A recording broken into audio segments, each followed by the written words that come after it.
Les un peu sur la 22h.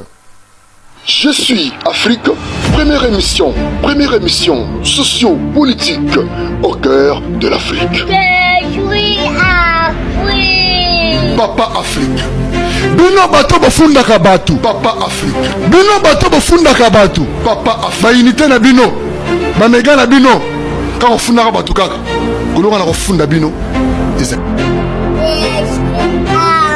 Pouvoir au sous-président Félix Antoine Tshisekedi Tshilombo ali mwana IDPS o ali bato babunda pour la démocratie manika bo bani ko décider na volonté na yo non donc changement de constitution de konanga poto ke négocier ça changement de constitution et ali siko place ndeto ko la intention politique moi longo ensemble avec le chef de l'État to le kanako bunda etumba oyo na bakonzi o bali na pouvoir pour mettre fin à l'insécurité dans mboka na biso dialogue est parmi ba piliers elle est parmi ba solution parce que la carte de dialogue est dans la bateau bazali frustré ma question na bango ko la traiter et que ba kozwa ba conclusion ba réponse au moment que qui mieux kokota et l'ennemi sera en difficulté ya kokota pour na ko agresser biso a profiter pour yiba o ezali richesse la biso mutu a outi na université directement propulsé au cadre de la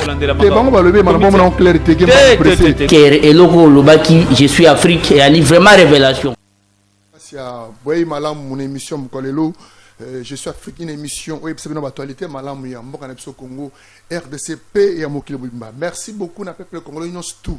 Il y a 26 provinces, 145 territoires, 24 communes de la ville province de Kinshasa, partout en France, en Angola, en Angleterre, en Belgique et sans oublier que saluer les PDG Pichou Karande Mémoire Nakata Poto Moto Alekaka Mundela Chemusapi les PDG Pichou Karande Mémoire nous sommes partenaire de l'émission Je suis Afrique. Lelo à travers cette émission Je suis Afrique d'abord avant Antoine Mkolel Bosso tous les solo ya ndeko na biso moko artiste congolais talentueux international Fally Ipupa Oabeti sa défense les deux P Mkolelo les trois parce que dans mon bondo mingi na kati ya sa défense oui c'est mon mingi pour la culture il y a RDC Congo mboka na biso ki ne liboso na artiste aboye ku soutenir congolais aboye pour sa défense ku soutenir yé ezali malam mingi pour l'avancement il y a pays avancement il y a culture congolaise naza fana mutu morote naza fana ya Weranson Jibem Piana Koffi Olomide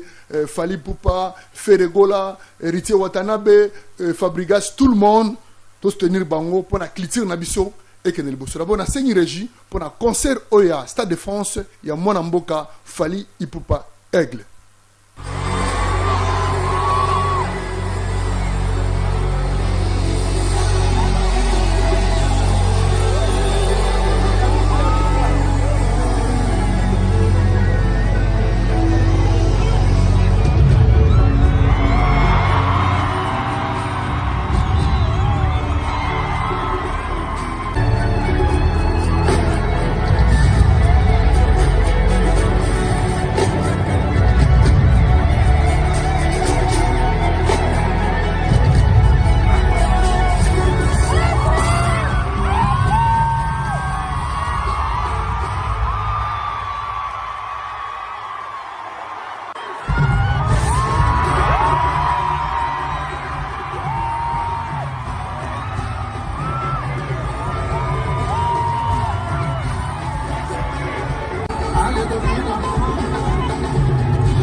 OP artiste oyo africain ba soutenir pe mwana mboka Fally il peut pas.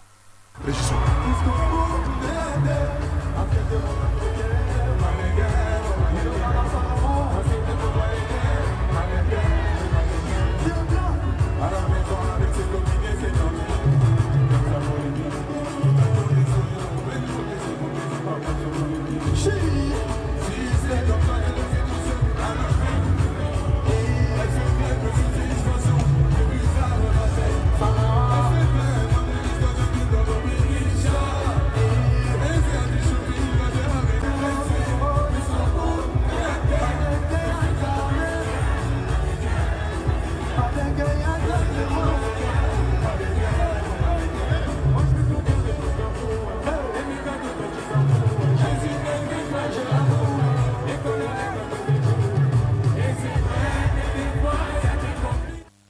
Ingénieur, d'abord, déclaration, il y a Bandeko Bakambaka, Stade de France, on va déclarer par rapport à solde au Selemaki, dans le premier concert, les deux, dans les trois, il y a Bakambaka, administration, il y a Stade de France. Africain de remplir comme ça. On avait eu l'année dernière un artiste qui s'appelle Burna Boy du Niger qui avait déjà fait un grand concert, mais là Fally Ipupa ça va être la folie parce qu'il avait mis une première date et il en a rajouté une deuxième, donc c'est que tout va bien. Il est assez excentrique, donc je pense que j'aurai des anecdotes à mon avis sur les demandes dans la loge. À mon avis il va nous demander des choses un peu folles, j'ai hâte de voir. Ouais, ça va être drôle. Je crois que les billets sont déjà épuisés. Très congolais. Les billets sont épuisés. Il y a encore alors il y a encore la deuxième date, il me semble, quelques billets. Voilà, merci beaucoup. Fally Ipupa, du Cap la Merveille, Aigle, la Maburoche, hip-hop, des poules. Félicitations de la part de Papa Afrique. Moussala Malampana Kliti, on a biso et Genel Bosso. Lelo invité à l'émission Je suis Afrique, Mwanamboka Zunga Bonganga. Autre Robert Solo, depuis na Botama, l'église. Nan peut battre en petit. Depuis la bande émission en tant que journaliste, déjà 18 ans de carrière, nan on a sujet au bal blanc na TVT. Et pas passer l'ensemble. Zungo Bonganga, l'homme du troisième testament, de l'Etoyeba, ndenge nini, Zambe Mokili, et l'Ikolo Penase, Mupesi Pema, Pebo Moi, Akeli Mutu, Azala Baba, Akeli Mutu, Azala aveugle, un aveugle avec un sumiwe. Comment fait-il Nzamba Kokanisa était, Mutu Abota Mabongo, Amona Kate, Peyo Kakate. Mais il y a des gens qui passent. Avec l'homme de Dieu, Zunga Bonganga. Akolimbo la biso, importance dans le troisième testament, ils allaient nini. Comment était Zamba et Mogi Mukele Batu. Akeli Mutu, azala aveugle. Zamba Akeli Mutu. Aza sumiwe. Aza koyoka te, aza komona. Pas Akeli Mutu. Aza komona, aza koyoka te. Mais mutu aza koyoka, aza komona te. Pourquoi Nzambe asali bongo? Mbote mwana mboka Zunga Bonganga. Kumama lelo, Lelo libela. Kumama lelo yo, kumama Nzambe, kumama lelo libela. Osiona yango yo, boya tomata na siona Boya tomata na siona siona yango yo, boya tomata na si. De quoi Afrika mbote mingi ya mbote na répondre question na yo na koloba par rapport na makambulikisi avant que toloba makambu na biso ya troisième testament. Ndeko wana bouti komona eza mutu oyo aza ko utiliser étoile na ye.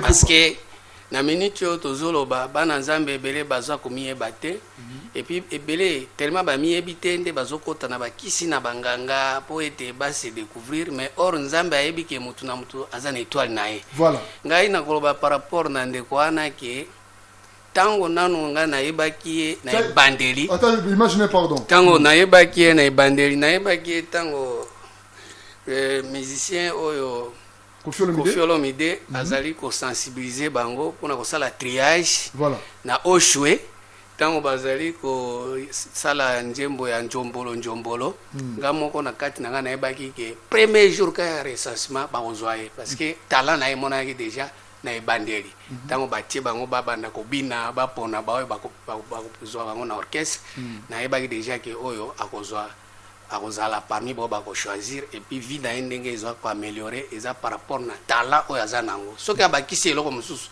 etali ye mais azalaki na talent depuis ebandeli ntango kaka basali triage wana azalaki na talent na ye yango nazoloba mingi bajeune ebele bazali ya baa na batalent mais bazoyeba kose découvrir te et puis mingi tellement bazomiyeba te bakokende pa ya banganga babiloko mosusu kokende kozwa mpona kosangisa nzoka nde nzambe déjà aétablisaki na kati ya motu na motu na eloko na ye c'est que Fally Ipupa déjà aza na talent na ye aza mpe na étoile na ye eza étoile na ye yango esengeli motu nyonso andima yango mpo ezobrille bato nyonso bazomona yango monde mombezo mais na minute oyo motu nyonso aza na droit ya kobrille nga naoki jamais koétouffe tala ya motu naoki jamais koétouffe étoile ya motu puisque eza biloko nzambe atiaki yango na 4e jour na 4e jour biloko wana ezali c'est le 3e testament na kati ya 3e testament 4e jour bato bakorespecte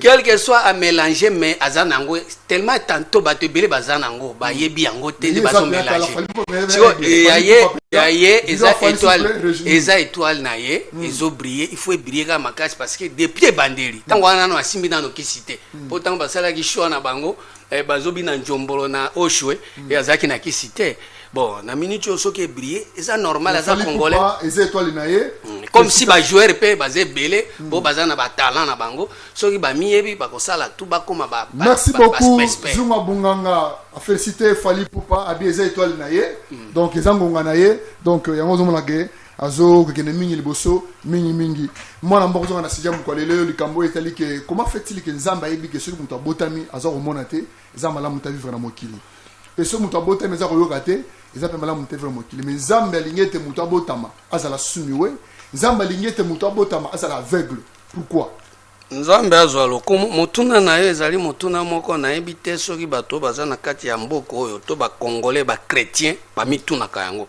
mais yo nzambe azwi makasi apesi yo mpe apesi yo mayele mpo tuna motuna wana merci beaucoup nzambe na bolingo na ye ye moko nde asalaki ke moto azala bongo pourquoi parce que na mokanda ya Genèse 2 verset 7 elobi bwe l'Éternel Dieu forma l'homme de la poussière de la terre. Il souffla dans ses narines un souffle de vie et l'homme devint un être vivant. Awa nde nzambe alobaki ke moto esengeli abotama aveugle. Pourquoi? Parce que aza être vivant aza esprit.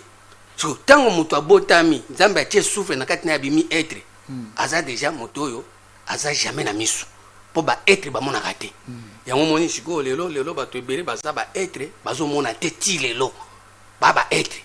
Or, Bible est bien, en réalité, dans l'homme, c'est l'esprit. Or, muto a un esprit dans son monde. Mais muto a être au monde. Il y a un zamba linga bato bazala ndengwa. Tire lo bato bazaba être bazaka ndengwa nzambe ndalingi ndengwa. Et puis bao bazo yo kate. Ils appellent nzambe ka ndalingi bongo. Pourquoi? Parce que tant muto a déjà être azo monate. Makamu nyoso yo koloba akoyo kapete. Parce que aveuglement, parce que endurcissement à cœur, parce que incrédulité, ils en ont na kati nae. Moya yoka izati yango moni nzamba kangi bango misu kangi bango matoyi batikala ka ndengwana tindenge tozoya bwe mutata moko azomona azate mutata moko azoyoka azate mais siko ni tolobi bwe nzamba keli mutu mutu aza komona mais aza koyoka te asumiwe aza koyoka te poni nzamba ibike sumu keli mutu bongo aza sumiwe aza koyoka te mais nzamba lingi mutu anabota mabongo est-ce que ezali mabete yo ezali selon donc disons mystère caché. Jean 9 verset 41 et le Bible. Voilà. Jésus répondit: si vous étiez avec, vous n'aurez pas de péché. Maintenant vous dites que nous voyons, c'est pour cela que vos péchés subsistent. Ça veut dire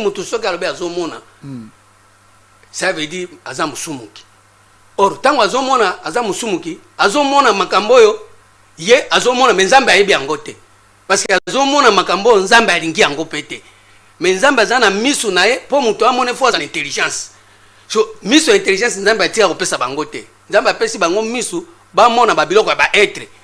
Or biloko esprit ati ko mona te. Siko mutu tango azoyoka. Soki ayoki par rapport na aza koyoka maza ko mona te. Siko koyoka oya koyoka wana par rapport disons quoi donc disons quoi aza sumiwe donc aza ko mona mais aza koyoka te pona ni nzamba keli mutu bongo eloko azomona wana yende azomona parce que azomona ba biloko eza visible. Mais koyoka oyo akoyoka wana akoyoka makambo eza visible. Mais or makambo nzambe azolinga muto amona to ayoka il faut ça bien moko invisible. Yango moni na mkanda ya Matthieu 13 verset 13 au Bible. C'est pourquoi je leur dis en parabole parce qu'en voyant ils ne voient pas, qu'en attendant ils n'attendent pas ni ne comprennent. Et pour eux s'accomplit cette prophétie d'Isaïe, vous attendez de vos oreilles et vous ne comprendrez point. Vous regardez de vos yeux et vous ne verrez pas. Car le cœur de ce peuple est devenu insensible. Ils ont endurci leurs oreilles, ils ont fermé leurs yeux, de peur qu'ils ne voient de leurs yeux, qu'ils n'entendent de leurs oreilles, qu'ils ne comprennent de leur cœur, qu'ils ne se convertissent. Et je les guéris.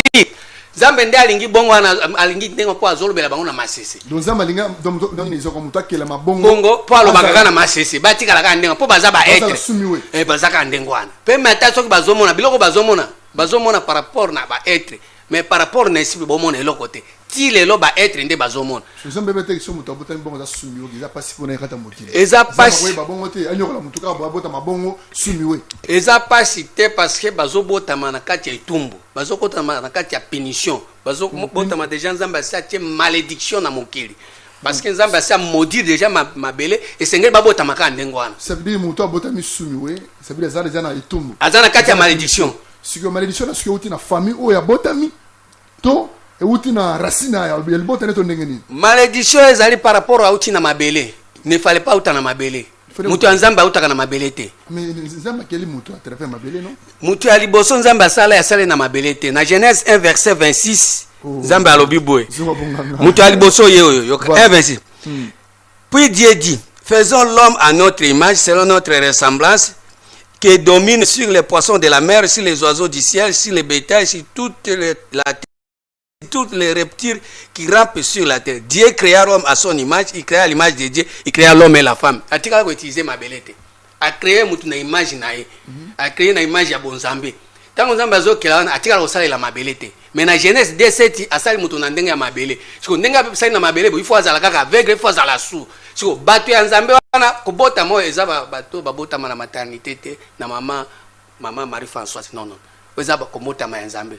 Parce que bota ma nzambe eza différent na mbotama ya maternité. Biso tozoloba ya makambo ya nzambe tozoloba par rapport na mbotama ya nzambe. Mbotama ya nzambe eza na Jacques 1 verset 18 elobi boye. Il nous a engendrés selon sa volonté par la parole de la vérité afin que nous soyons en quelque sorte les prémices de sa créature. Il nous a engendrés selon sa volonté par la parole de la vérité. Si on bato bazo botama ba aveugle parce que bazuna no parole la vérité te. Bazo zo parole ezo permettre bango ba être ba vivre ba biloko na bango ba lingi. Biloko bango ba monaka oyo sepesa bango. Mais kokota na parole de la vérité mtata moko atikala ko bota mate yango moni tango tozolo babwe batu nyonso babota mika baza ba avec etire puisque batiko kokota na parole de la vérité. Mais soki olingi omona faut kota na parole de la vérité nde nzamba ko bota yo. Soki olingi yoka parole de la vérité nde nzamba ko yoka. Siko parole de la vérité mtata moko azana ngote. Depuis Bible ezali ti lelo mtata moko azana ngote. Voilà. Siko muto lobige aza ko botama azali sumiwe. Abota bon poète disons et que la mabé est na kati na ye auta na mabele auta mabele za poussière abula comme si que auta le bota na ye mais ye muto abota misika abota mazala sumi we mazolo ba te c'est que ezali par rapport à parents na ye mais est-ce que ça me pour ça avant ça la bon pona nini même si c'est un mystère caché des yeux. Jean 9 premier verset et le Bible Jean 9 premier verset. Jésus vit à passant un homme aveugle de naissance. Jésus vit à passant un homme aveugle de naissance. Ses disciples lui firent cette question. Rabbi, qui a péché, cet homme ou ses parents pour qu'il soit né aveugle? Jésus répondit, ce n'est pas que lui ou ses parents aient péché. C'est afin que les œuvres de Dieu soient manifestées en lui. Eza faut ya ba parate. Pourquoi? Parce que ba para ba utaki na poussière, ba ozonga na poussière. Mais œuvre nzambe sengeli manifester na moto aza aveugle. So œuvre na ko manifester na mukanda wana ka ya Jean 9 verset 39 le Bible.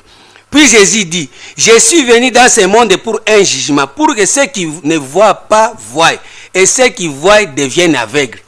Jésus suis quoi Yesus ko boma isu miso mususu. Ba bazo mona, il faut boma bango miso ba mona isusu te. So ba mona te ba banda ko mona.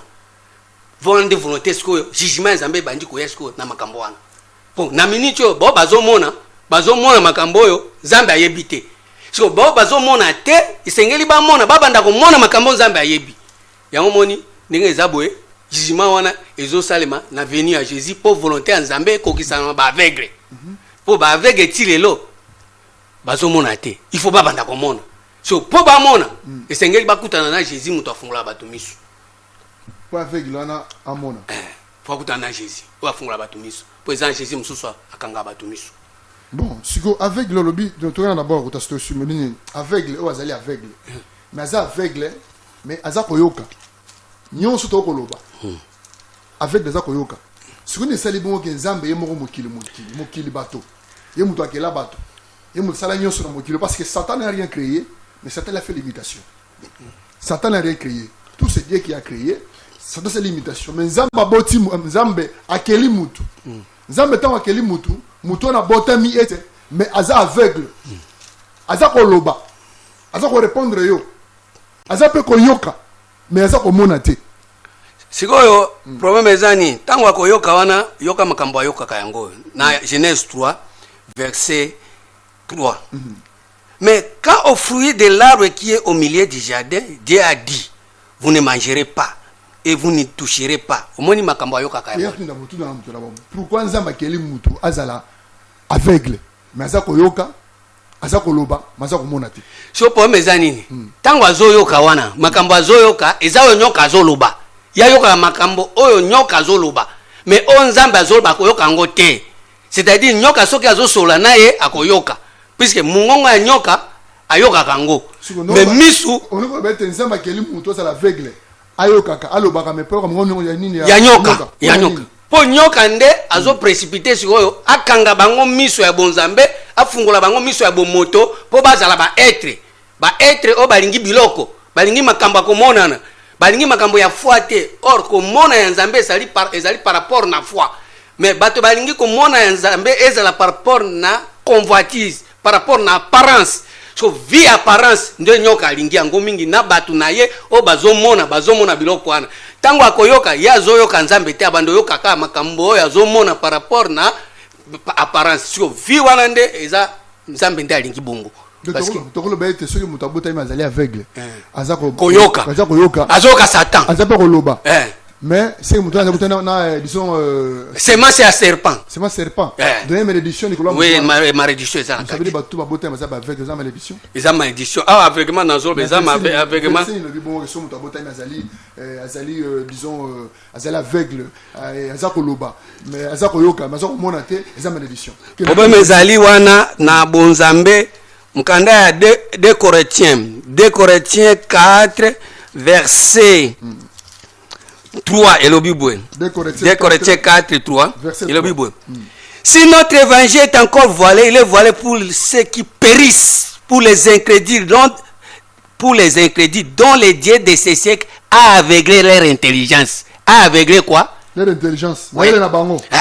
Afin qu'ils ne visent pas briller la splendeur de l'évangile de la gloire de Christ qui est l'image de Dieu.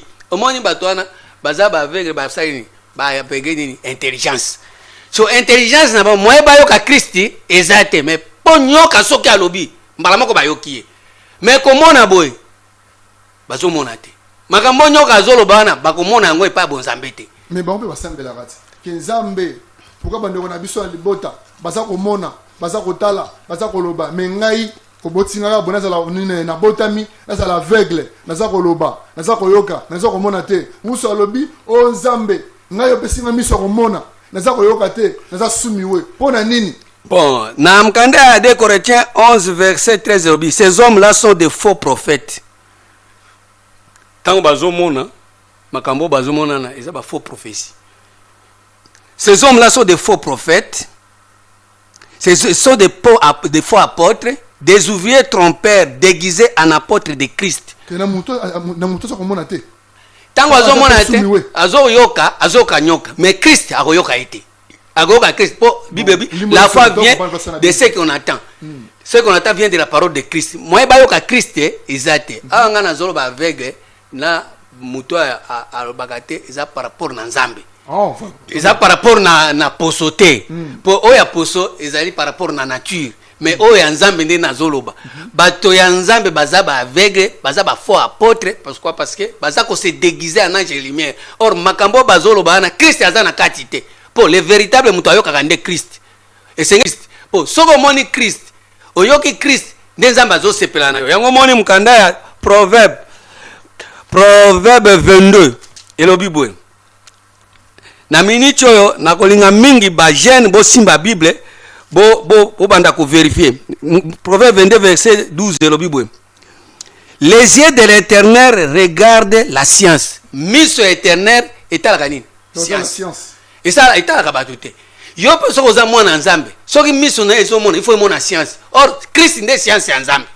Christ nde science ya nzambe bon wana to comprendre c'est juste qu'on exemple que disons na bomoto boy que muto bota mi bongo pourquoi ça masala ki bongo so bomoto boy nazo bisa yo eza loi nature ndenge bato babotama par rapport na famille par rapport na makambo na mais onga nazo beza par rapport na 3e testament par rapport na divinité ya nzambe parce que bato ebele baza na kati ya bonzambe baza ba aveugle ti lelo bato ebele baza na kati ya bonzambe baza ba sourd ti lelo siko na ndenge ya kubotama ya bonzambe ndenge na yebisa ko par rapport na naissance ya vérité il nous a engendré selon sa volonté par la parole de la vérité mutata moko atia ko botama par rapport na parole ya vérité azate puisque soko botami par rapport à parole de la vérité ndeko banda ko mona ndeko banda ko yoka ça s'appelle divinité pour les divinité en nzambe puisque soko koti na kati ya vérité ndeko kota divinité en nzambe mais soko koti na kati ya obotami na ignorance okoti na divinité en nzambe te yango mo siko tozoya ko fungola ba aveugle miso ba banda ko mona mais siko tomoni na bato c'est que mutali aveugle azo komona te akei basembelelié amoni na oyo lobi na oyo tomona wana quelles sont les différences place wana mutake l'église ça aveugle basembeli pona ye mais mutana ko detema amoni o muto amona kata amoni ça soki 100 ans ça 30 ans ça 20 ans ça 15 ans ça 10 ans ça 3 ans mona kata apôtre soit prophète songolo saka zoko songolo pakala asembeli pona ye mutana mona kate mutana moni pona yango na 3e testament za koloba nini 2 Corinthiens 5 verset 11 et le Bible 2 Corinthiens 5 verset 11 voilà connaissant donc la crainte du Seigneur nous cherchons à convaincre les hommes Dieu nous connaît et j'espère que dans vos consciences vous nous connaissez aussi. Nous ne nous recommandons pas de nouveau nous-mêmes auprès de vous, mais nous vous donnons l'occasion de vous glorifier à notre sujet afin que vous puissiez répondre à ce qui tire gloire de ce qui est dans l'apparence et non dans le cœur. C'est-à-dire, ils ont bateau bazomo na makambo ils ont kati apparence, mais batira ko mona makambo ils ont kati ya motema te. So bateau bazomo na kati apparence wana baza ba aveugle. Sio nzamba alingi bazala ndengo wana puise makambo ya motema bayebi yango te. Yango moni lelo tozolo babwe batu nyonso bazala kolinga nzambe na ndenge ya apparence baza ba aveugle babotami ba aveugle siko ndenge balingi nzambe na ndenge ya apparence baza ba être siko ndenge baza ba être balingi ba biloko palpable biloko ya retoucher mais biloko esprit bayebi yango te puisque baza na intelligence te nani asali bango baza na intelligence te nyoka nde kangi bango intelligence ya komona makambo eza na motema afungoli bango intelligence ya komona makambo eza libanda ya motema or motema soko moni makambo eza na kati to mona libanda wana epa nzambe oza considéré comme oza être oza esprit te po mutu esprit il faut kota na makambo esprit po mona makambo esprit yango wana moni lelo mutu atamoka ya zana esprit azate po makambo esprit ba mona kaona motema ça veut dire soko oyeki makambo ya nzambe na motema na yo ndio yebi makambo ya nzambe ndio ozomona ndio ozoyoka makambo ya nzambe mais soko bimisi yango makambo ya kati ya motema Jésus akendeki na Jérusalem yo futiti ko ke na Jérusalem oyo ezomona na miso boye nyoka mutu azokumba yo nyoka mutu azokumba yo Jésus abotamaki soki na Bethlehem o futiti ke oke na Bethlehem ya komona boye nyoka mutu azokumba yo. Ça veut dire Bethlehem ya motema oyebite Jérusalem ya motema oyebite so batu nyonso bazobotama ba aveugle bazokoka kokota makambo ya motema te nde baza parmi ba oyo Jésus azoya siko esengeli aboma bango misu bambanda komona ezo makambo ya libanda te baluka siko makambo ya motema po babanda komona mais peut-être qu'il y a mon sika yo c'est solo histoire amona pe sika yeso de kaka esa ni zama bete eza pona kobakisa nini ba nini maile mingi bwanya nini zona bunzambe na ye kati na ye. Bon, namkanda ya Hébreux 9 14 le Bible. Combien plus le sang de Christ qui par un esprit éternel s'est offert lui-même sans tache à Dieu purifierait-il votre conscience des œuvres mortes afin que vous serviez un Dieu vivant? Vous serviez les dieux vivants. Vous servir Nzambe azana bomoi. Ba biloko histoire wana yo sezana bomoi te. Puisque soko ozolinga okende ko visiter ngo yo zalaka te. Mais oh ya komona avec foi, ils ont makambo ya bomoi. So komona ya foi bazalaka soko botami en esprit, au botami ya vérité. Au botami na esprit ya vérité, na parole ya vérité. Ndeko bando mona makambo ya foi. Mais jusque là mutatamo ka botami na parole ya vérité azate puisque bazolo ba kanda Jean 14 que esengeli consolateur aya. Mais jusque là ina noté. Ya ngo mo to na 3e testament pour être to la sabato makambo ya mutema. Voilà, merci beaucoup mon amboka Zunga Bonga. Tout le monde qui a monsieur déjà. Ce qu'on dit to retenir les lots concernant les cambo et aveugle. On to zali ko mona. Mais aza koyoka maza kolobate na muta sumiwe batuza na aveugle to pe na sumiwe na bamu balé wana nini autre ko retenir na yango na bato na émission Je suis Afrique à travers sujet ya mukolo ya lelo entre aveugle et sumiwe pourquoi nzamba kela bango bongo selon Deuxième Testament olimbo na biso. Na mukanda ya Esaïe 42 verset 18 le Bible. Sourd, écoutez, aveugle, regardez et voyez. Qui est aveugle sinon mon serviteur, et sourd comme mon messager que j'envoie. Qui est aveugle comme l'ami de Dieu, aveugle comme le serviteur de Dieu. Ça veut dire bato bazaba aveugle ça ba serviteur ensemble. Ba ami ensemble. Bango ba aveugle ba sourd. Nzamba ebi bango. Et c'est que si on nzamba saye. Babanda ko mona babanda ko yoka. Po soki lelo ndenge batikali ka ndenge wana babanda ko yoka nzambe te. Bakobanda ko yoka ka biloko, babanda ko yoka batu, babanda ko yoka ba prophète, babanda ko yoka ba ancêtre. Mais nzambe bakotikala ko yoka te. Or banani bazaba ba aveugle wana. Ezaka ba serviteur ya nzambe. Yango mon tozolo babwe. Mutu atamoko azomona nzambe azate. Puisque nzambe ko mona jamais libanda ya motema. Nzambe azalaka jamais na ba église. Nzambe azalaka jamais na ba nzete na ba ngomba. Nzambe azalaka na motema. Siko makambo ya motema mutu atamoko azana na miso ya komona makambo ya motema ezate. Yango na mwana mukanda ya Ephésiens. Ephésiens 1 verset 17 le Bible. Afin que le Dieu de notre Seigneur Jésus, le Père de gloire, vous donne un esprit de sagesse et de révélation dans sa connaissance, qu'il illumine les yeux de votre cœur pour que vous sachiez quelle est l'espérance qui s'attache à son appel et quelle est la richesse de la gloire de son héritage qu'il réserve aux saints. Et quelle est envers nous qui croyons l'infinie grandeur de sa puissance se manifestant avec efficacité par la vertu de sa force. Au moins, qu'il illumine les yeux de votre cœur. Ça veut dire, mis sur motema, ezali. Sur motema wana, mutata moko atika kokota na lumière, ya makamba motema zate. Ya moment toujours dans le 3e testament, pour nzamba afunga bato mis sur motema. Afunga pe bango matoi. Matoi nini? Na mkanda ya Proverbe 20 verset 12.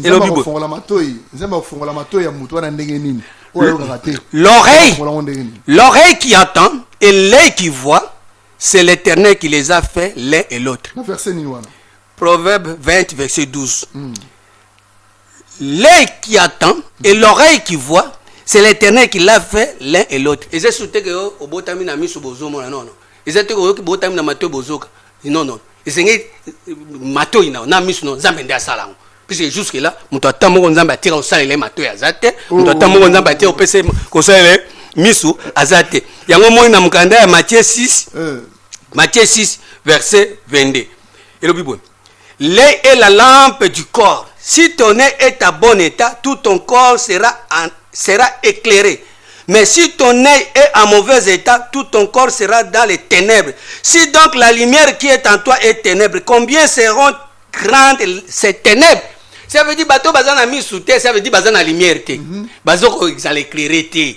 Ça veut dire bato bazana corps, mais corps na bango zana molili. Tellement corps zana molili. Moi ba mona makambo zana kati ya corps. Batala na kati ya corps, motema na bango kuna na kati ya corps.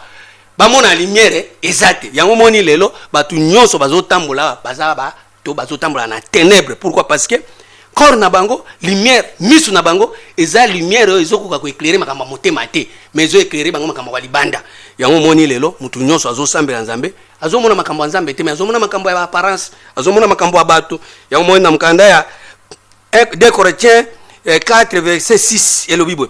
Car Dieu qui a dit la lumière brille du sein du ténèbre a fait briller la lumière dans nos cœurs. Mon véritable lumière est pour éclairer bato babanda komona makambo za na kati ya motema. Mais na minute mutatamo kwa zoe makambo za na kati ya motema tango tuzoa na 3e testament. Bolinga te bolinga.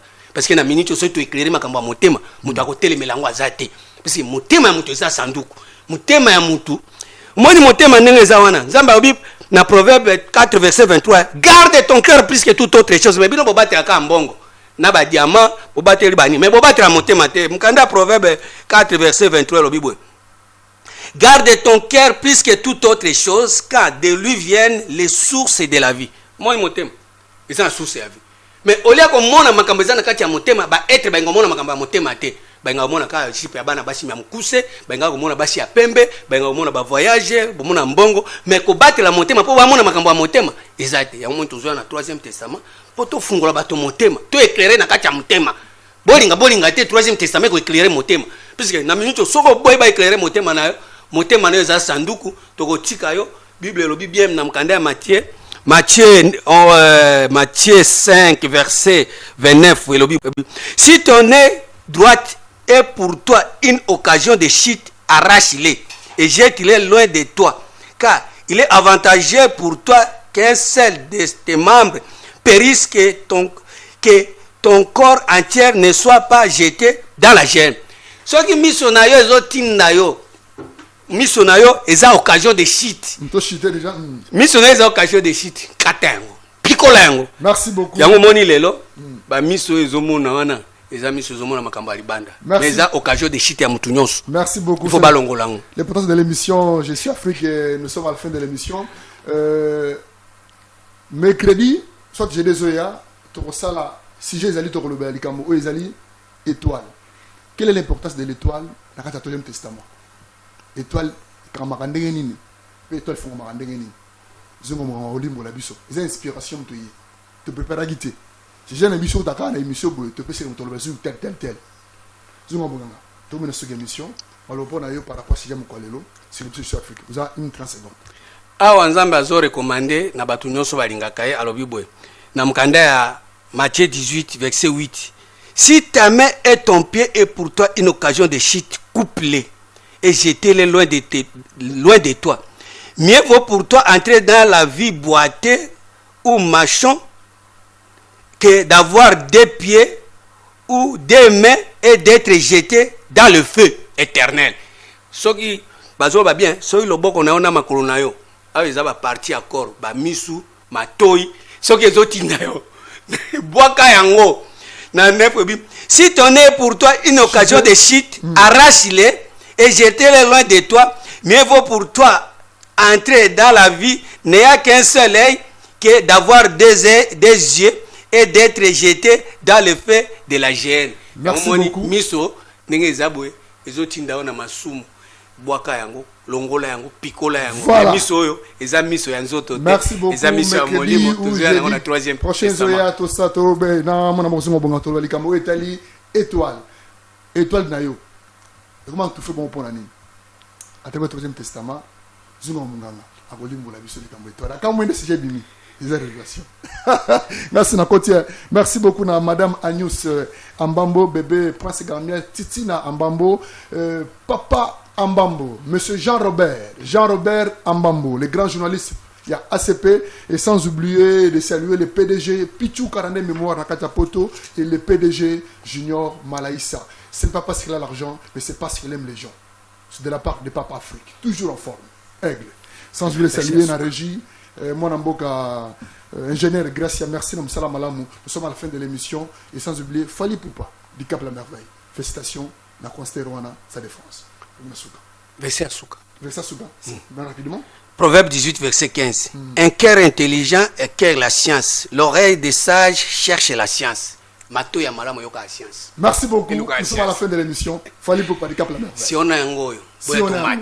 Boya tomate nasiona merci Régie, Fali Poupa. Boya tomate nasiona siona yango yo boya tomate nasiona